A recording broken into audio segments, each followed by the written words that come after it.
Hi guys, my name is Matt Kirby, and this is my before and after story. For my before word, I've chosen the word striving, because my whole life I've grown up striving for people to like me. From a very young age, wanted to work hard for my parents to get their approval, wanted to work hard for my bosses that I worked for to get their approval, for my teachers, for my classmates. And for me, my whole life, I've wanted to please people, to find acceptance in people, and to get people to like me.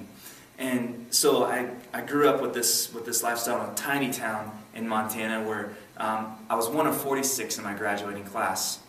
Well, I come to Montana State my freshman year, and I'm one of 2,000 people. And I'm not necessarily a person that's very impressive compared to my other 2,000 classmates. And I begin wondering, where am I going to get this acceptance from? Where am I going to find people that will like me? And so I started doing what all my friends were doing. I started partying every weekend, chasing all the girls, drinking. And I noticed my grades started slipping. I went from the top of my class in high school to being mediocre in college. And I remember just thinking, wow, this is interesting. I don't have really much purpose for my life.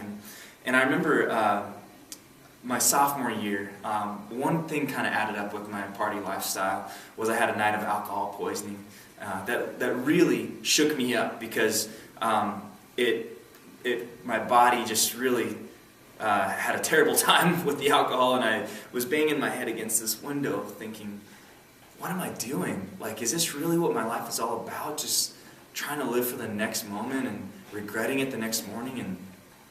And for me, that was one point where I realized how low I'd come. And not only that, but at the same time, I had a friend that was living in the dorms with me named Mark, who invited me to come to Crew.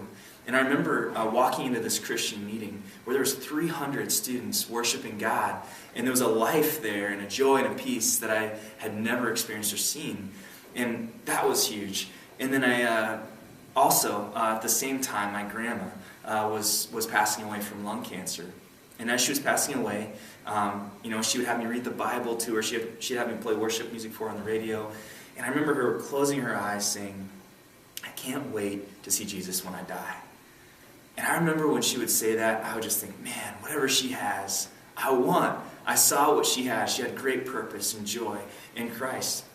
And after she passed away, I started thinking about eternity. I started thinking about what this life is all about. And after she passed away, after her funeral, actually, I got on my hands and knees in her old house in North Carolina, and I asked Christ to come into my life, to forgive me of my sins, and to take over my life, because I wasn't taking my life anywhere. And I was so grateful that night I met with God, and He transformed my life, and I found true acceptance in Him. So that's my story, friends. It's been an incredible ride since then. I'd love to hear your story also. Please click on the link below to share your thoughts and comments.